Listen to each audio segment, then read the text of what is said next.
Same with television. My finger is on the pulse. I'm watching the coolest TV, the stuff all of you are talking about, on the edge of your thumbs on your social media. I'm watching Planet Earth from 2003. David Attenborough narrates Planet Earth. He is the greatest voiceover artist alive. David Attenborough can say something that you have always known since before you went to school and make you feel like you're learning it for the first time. The Earth is a planet. It orbits the sun.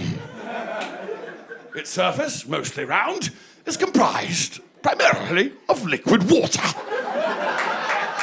When the temperature becomes cold enough, the water will freeze and become ice. When the ice again warms, it will melt and return to liquid water. You're like, what? Yes!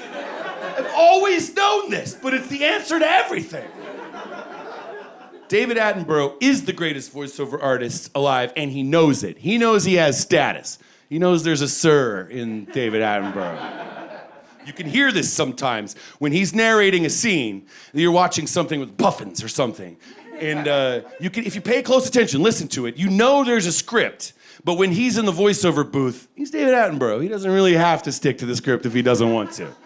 He'll be like, oh, what's the next segment we'll be reading? I see here the puffins.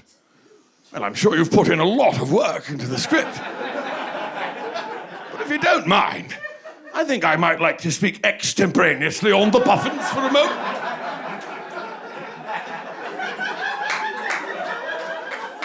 The puffins return to Orkney Island in the late spring. They will waddle on land because they are obese. Oh, that's right, I'll be fat-shaming the puffins a bit. There's nothing they can do to stop me. And it's a right good bit of fun. The puffins have gorged themselves on krill. They are plump, their bodies are full of calories. Were they to enter a Lucky Brand jeans, they would be a size 36. They would make a tempting target for their ever-present predator, the orca. But if this hungry young adolescent orca indulges in one too many tasty puffin treats, he might himself become a right round little bastard. The show is so good, it has spawned many spin-off shows. They have lots of different networks have Planet Earth colonies. The show has done much better than our civilization. Planet Earth is everywhere. My favorite one is Planet Earth Dinosaurs. I know that there is a real title for it. I don't care. It's Planet Earth Dinosaurs. I understand it's a BBC production too, but I know that it had to have been pitched by a California cocaine guy. We've got it. We fucking got it. Thank you for the meeting. First of all, David Attenborough, much respect. Planet Earth meets the fucking dinosaurs. Planet Earth dinosaurs. Fuck yeah! The BBC executives are like, right, we understand the basics of the pitch. You see, the problem is there's so little we know about the dinosaurs. We don't know if they moved in herds, if they had feathers. We don't know if they ate their young. You see, we know almost as little about the dinosaurs as we do the Armenians. If we were to produce Planet Earth dinosaurs, we would have to make up most of it. David Attenborough's in the room and he's like, oh, I don't mind making up a few things about the dinosaurs. That's exactly what he does. He speaks with the confidence as if he saw dinosaurs with his own eyes last year on vacation. He'll be like, oh, the baby tyrannosaur will hatch in the late spring. He will then enter his mother's pouch, where he will survive for 6 to 8 weeks, suckling on her mammalian reptilian teats, until he is old enough for school. He will have a hard time tying his shoes with his tiny arms. But when he is bullied, his roar will be mighty.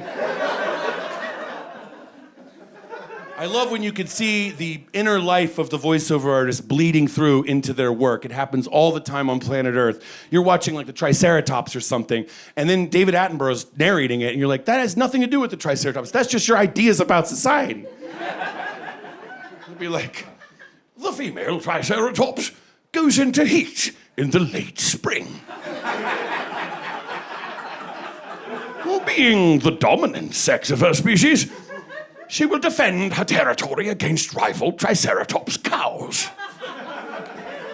When she finds a sufficiently submissive male Triceratops partner, she will mount him, dominating him violently from the rear. She will penetrate him with all three of her horns. When his semen has been harvested, to continue the miracle of Triceratopsian life, the male Triceratops' ordeal will not be through. He will then be made to kneel. A studded collar will be put round his neck.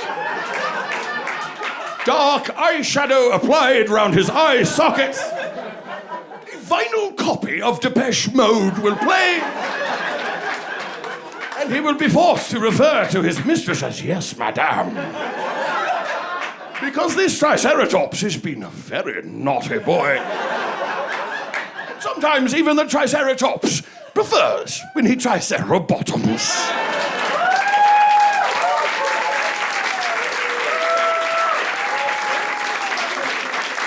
Sounds like we got a couple tricerabottoms in the room. I'm with you there, babies. I'm with you.